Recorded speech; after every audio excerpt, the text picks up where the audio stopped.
Hello, beautiful people. Today I want to talk about one of my all-time favorite events in history, the sex raft. And with a name like the sex raft, I let your wild imagination figure out what I'm going to talk about.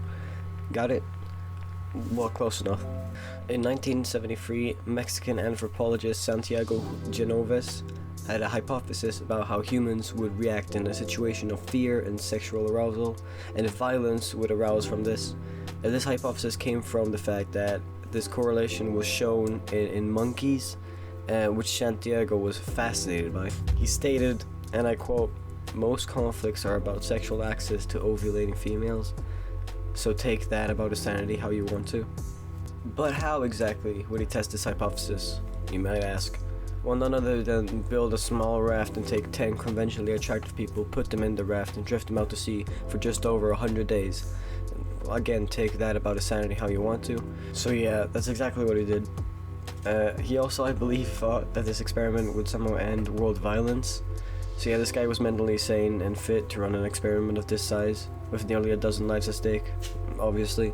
The people aboard the raft were as follows. Santiago, obviously, 47 years old, who was obviously a Mexican anthropologist. Jose Maria Montero Perez, a 34-year-old man, a Uruguayan anthropologist and a former student of Genoves. Servana Zanotti, a 32-year-old female, French. Charles Anthony, 37-year-old male, Greek, Cypriot, and a radio operator. Rachida Mazani, 24-year-old female from Algeria, responsible for conducting a study on pollution. Mary Yidley, 36-year-old female from America, who knew some shit about navigation and stuff. Faye Evangela Seymour, 24-year-old female, American, and a radio operator. Maria Björnstrand, 30 years old female and captain of this expedition, Swedish. Edna Jones, 32-year-old female, a Czechoslovakian resident in Israel and a doctor. Bernardo Bongo, 29-year-old male, Angolan priest. And Eisuke Yamaki, 29-year-old male, Japanese, and a cameraman. It's also important to note that Santiago was very heavily traditional generals kind of person, and this was implied heavily into the experiment. An example of this is the fact that he let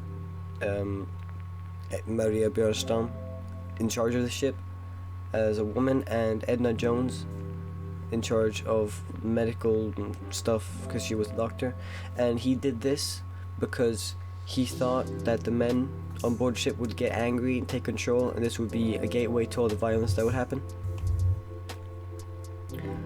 So anyway, the raft set sail the same year, 1973, and it was a total disaster. Firstly, on board the raft there was very little privacy given to the crew by Santiago. This made tensions between him and everybody else very high. They were traveling from the Canary Islands to the city of Cozumel in Mexico, a voyage that would, as mentioned, take around 100 days, 101 to be exact. Tragedy nearly struck twice, however. Firstly, when the raft experienced a heavy storm in the middle of the Atlantic.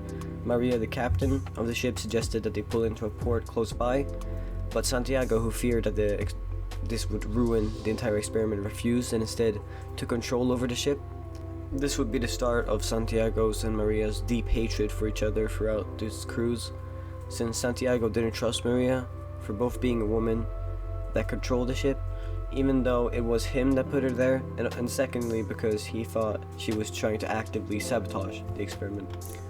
The second tragedy nearly struck when a ship much bigger than the raft was on course to hit the raft and kill them all.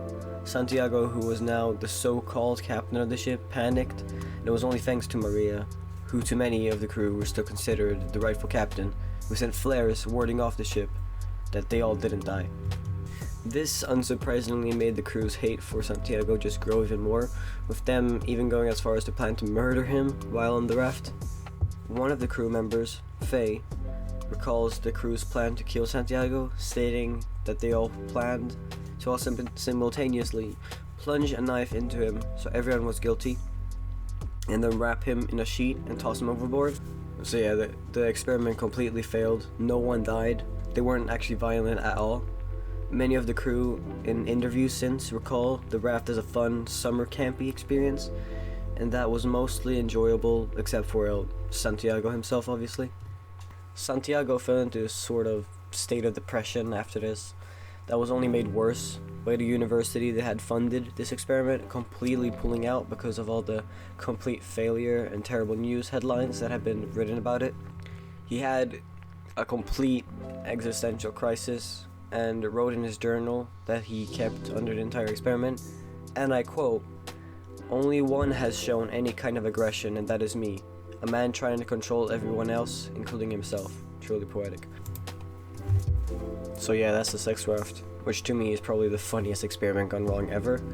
And the idea of it, and then how it all turned out, and how they also turn on him, to me is just hilarious. So yeah, subscribe and like and